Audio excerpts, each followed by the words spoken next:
इस समय हम लोग देवरिया में हैं और हमारे साथ भारतीय जनता पार्टी के प्रत्याशी शशांक मणि त्रिपाठी जी हैं और चैनल है हमारा भगवा।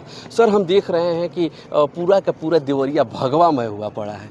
देखिए, जब से 22 जनवरी को राम मंदिर का उद्घाटन हुआ है, उसके बाद से पूरा देश में राम राज की अवधारणा आदरणीय मोदी जी के ले आए हैं। तो उसी के साथ साथ चलते हुए हम लोग भी यहाँ पर राम राज, जिसमें सबके साथ सबका विश्वास, सबका विकास, सबका प्रयास हो, उस हिसाब से हम लोग आगे चल रहे हैं। तो मैं बहुत आनंद आ रहा है कि देवरिया भी राम से जुड़ गया है और इसमें सबको साथ लेके चलना है, इसी भावना से हम लोग चल रहे हैं। जी, अच्छा सर, जो देवरिया के मुद्दे हैं, लोकल मुद्दे और तमाम चीज़ें, चाहे वो जाम की समस्या हो या फिर छोटी छोटी चीज़ें, तो वो क्या इस बार आप देख रहे हैं कोई मुद्दा है जो विपक्ष उछाल रहा है?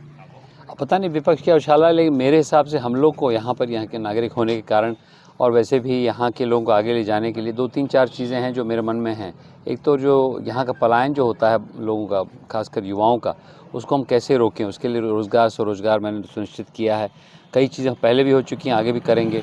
दूसरा, शहरीकरण, अभी मेरी बात हो रही थी कैसे हम लोग शहर को बेहतर बनाएं, उसके लिए नए देवरिया के भी एक दूरगामी सोच है मेरे पास। तीसरा, यहाँ पर एग्रो प्रोसेसिंग पार्क कुछ बनवाया जाए ताकि किसानों को लाभ हो। चौथा, उस तरफ तमकुही की तरफ एक नमो नारायणी कार्यक्रम है जिसमें हम लोग जलमार्ग बनाने की बहुत सोच रहे हैं। और पाँचवा, संभवतः तुशीनगर एयरपोर्ट अभी खाली पड़ा है, उसको हम लोग कैसे कार्यान्वित करें ताकि यहाँ से उपज यहाँ से जाए, सैलानी आए वगैरह। जी, जिस तरह से देखा जाए, कल अखिलेश यादव भी यहाँ आए हुए थे। वो लगातार हमलावर हैं एनडीए पर, भारतीय जनता पार्टी पर, और आप जो यहाँ से प्रत्याशी हैं आप पर, तो किस तरह से आप उनकी बातों को देखते हैं? नहीं, अखिलेश जी और राहुल जी एक दूसरे के साथ कोई खास सकारात्मक बात तो मैंने कभी उनको करते देखा नहीं। ये नहीं बोला कि भाई जैसे मोदी जी का विज़न है विकसित भारत का या पिछले 10 साल का ट्रैक रिकॉर्ड है, क्या उनका क्या विज़न है देश के लिए, अभी तक तो कुछ आगे आया नहीं है। उनका यही विज़न है कि मोदी हटाओ, मोदी हटाओ। और वहाँ पर भी किस्सा कुर्सी का है, किसको मालूम है कि कौन प्राइम मिनिस्टर बनेगा, तो सब लोग एक दूसरे के साथ लड़ ही रहे हैं। अब ठीक है, चुनाव आ गया सर पे तो एक दूसरे से समझौता करके बैठे हुए हैं, लेकिन जैसे ही चुनाव हटेगा वैसे ही एक दूसरे के गले के पीछे फिर पड़ जाएंगे। तो मुझे नहीं लगता है कि कुछ सकारात्मक सोच है। देखिए, सब गणतंत्र में अलग अलग पार्टी अपना अपना मत डालती है, लेकिन सकारात्मक होना चाहिए। भैया, ठीक है जी। अच्छा सर, विपक्ष मुद्दा उठाता है बेरोजगारी का, विपक्ष उठाता है कि भारतीय जनता पार्टी जो है धर्म की राजनीति करती है, इसको आप किस रूप में देख रहे हैं? नहीं, देखिए, यहाँ तक रोज़गार का सवाल है, मैंने बहुत काम किया, ऐसा नहीं कि और नहीं करना है, मुझे भी करना है। और रोज़गार और स्वरोजगार की समस्या आसानी से नहीं होती, इसमें सबका प्रयास की ज़रूरत होती है। मान ली हमने यहाँ पर करीब 120 छोटे बड़े उद्यमी खड़े किए हैं और 7,000 लगभग रोज़गार पहले से ही मैं लेके आया हूँ। अब यदि आप लोग मुझे यहाँ राजनीतिक बल देते हैं तो और भी मैं आके ले जाऊँगा। यहाँ तक धर्म की बात है, देखिए, हम लोग की आस्था, हम लोग की संस्कृति को बिना अपनाए हम लोग कभी भारतीय नहीं हो सकते, कभी स्वावलंबी नहीं हो सकते। यदि हमारी आस्था है, हमारी संस्कृति है, बहुत सालों तक कांग्रेस पार्टी ने अपनी संस्कृति को विलुप्त कर दिया था। उन्होंने अंग्रेज़ी औपनिवेशिक संस्था के साथ मिलते जुलते बड़े बड़े शहरों में बड़े बड़े अंग्रेज़ी झाड़ के रहते हैं। हम लोग को तो असली भारत में रहना है और असली भारत हमारी संस्कृति निहित है, तो उसको धर्म से तो जोड़ता ही हूँ, लेकिन उसी के साथ साथ अपनी संस्कृति से जोड़ता हूँ। अब जैसे यहाँ ही देखिए, देवरिया में मेरा बड़ी मनसा है कि देवरिया माता का मंदिर हम लोग अच्छी तरह बनाएं और उसमें आस्था जगाएं, ताकि यहाँ की जो किस्से कहानियाँ हैं, कई जगह है, मेरे गांव में ही बहुत बड़ा वटवृक्ष है। तो ये धर्म तो है, लेकिन उसी के साथ साथ आस्था है, संस्कृति है। अगर अपने संस्कृति को आगे लेके नहीं चलेंगे तो कैसे हम लोग अच्छे बनेंगे, कैसे अपने स्वावलंबी बनेंगे। जी, अच्छा सर, जो मुद्दे हैं, चाहे अन्न योजना हो या आवास जिस रफ्तार के साथ लोगों में बांटे गए हैं, ठीक है, या मोदी जी की वो तमाम गारंटियां जो लोगों तक पहुंची हैं, क्या वो इस बार के चुनाव में असर डालने वाली हैं? बहुत बड़ा असर डालने वाली।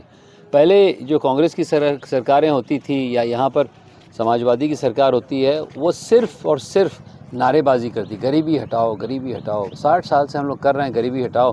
हमारा देश जब तक भारतीय जनता पार्टी नहीं आई थी, असली विकास नहीं आ पाया था। मोदी जी चाहे कुछ भी कहिए, वो जो कहते हैं वो करते हैं। मोदी जी की गारंटी ऐसा ही नहीं है। जैसे मान लीजिए जनधन का है, वो उन्होंने जब अकाउंट खुलवाया तो उपहास हो रहा था, कैसे गरीबों के बीच में अकाउंट खोल रहे हैं। अब कोविड आया तो उन्होंने धनाधन पैसा जो ट्रांसफ़र किया, जो लोगों को ज़रूरत थी, तो हमारा देश की इकॉनमी बढ़ी। इसी तरह अनाज जो है वो जहाँ डिस्ट्रीब्यूट हो रहा है, ठीक ठाक डिस्ट्रीब्यूट हो रहा है। इसी तरह पेयजल की समस्या थी, उसको समाधान करने के लिए हम लोग जल जीवन मिशन लाए हैं। स्वच्छ भारत का इतना बड़ा दिक्कत थी, मतलब हमारे गांव में ही 500 लोग हर साल आते थे, हर साल आते हैं, और उनके पहले 2014 के पहले बहुत हम लोग शर्म आती थी, इतना गंदगी होती थी। उसके बाद हम लोग एकदम ठीक ठाक हो गए। पहली बार अपने देश के इतिहास में आदरणीय मोदी जी के नेतृत्व में हम लोग कुछ काम कर रहे हैं जो अंत्योदय की भावना है, जो दीनदयाल की भावना थी। तो हर जगह उसका प्रभाव है, वोटों पे प्रभाव है। वोटों के साथ साथ लोगों में उत्साह दिख रहा है कि भाई ऐसा स्वर्णिम काल आने वाला है अमृत काल में, जिसमें हमारा देश, हमारा दुनिया और ख़ासकर देवरिया आगे बढ़े। एक अंत में बात कहूँगा, उसके बाद मैं निकल जाऊँगा। दोस्तों, मैं यहाँ पर इसलिए खड़ा हूँ सुबह क्योंकि स्पोर्ट्स में मेरी रुचि है। मेरी 2 बेटियाँ भी मेरे साथ खड़ी हैं। हम लोग चाहते हैं कि आप लोग भी स्पोर्ट्स में रुचि रखें। आप लोग अपने शरीर को तगड़ा, तंदुरुस्त और चुस्त रखें। इसके लिए हर सुबह उठ के, आज तो मैं यहाँ पर स्टेडियम में आया हूँ, हर सुबह उठ के, चाहे मैं 2 बजे सोऊं चाहे 3 बजे, सुबह उठता हूँ, आधे घंटे व्यायाम करता हूँ। हर नवयुवक नवयुवती से मैं कहता हूँ, सुबह उठिए, व्यायाम करिए, अपने शरीर को चुस्त रखिए, तभी जाके आपका मन, अपना क्षेत्र चुस्त होगा। इसी के साथ मैं आपको धन्यवाद देता हूँ। दोस्तों, आप लोग जरूर वोट करिए। एक अभियान चल रहा है, देवरिया मांगे वोट। उसमें आपको गणित बताता हूँ। 18.6 लाख वोटर हैं, 7.5 लाख वोटर कभी कभी वोट नहीं करता है। उनको निकालिए, उनको शर्मिंदा करिए, उनको बोलिए जब आप तक वोट नहीं करेंगे तब तक गणतंत्र कैसे आगे बढ़ेगा। ये विश्व के गणतंत्र के इतिहास में सबसे बड़ा पर्व है। 100 करोड़ लोग कभी वोट नहीं किए विश्व के इतिहास में, छोड़ दीजिए किसी और का इतिहास। तो इस प्रकार से यदि आप लोग बढ़ चढ़ के हिस्सा नहीं लेंगे, गर्मी हो, बरसात हो, कुछ भी हो, निकल के डालिए, पहले मतदान फिर जलपान। जी सर, बहुत बहुत शुक्रिया।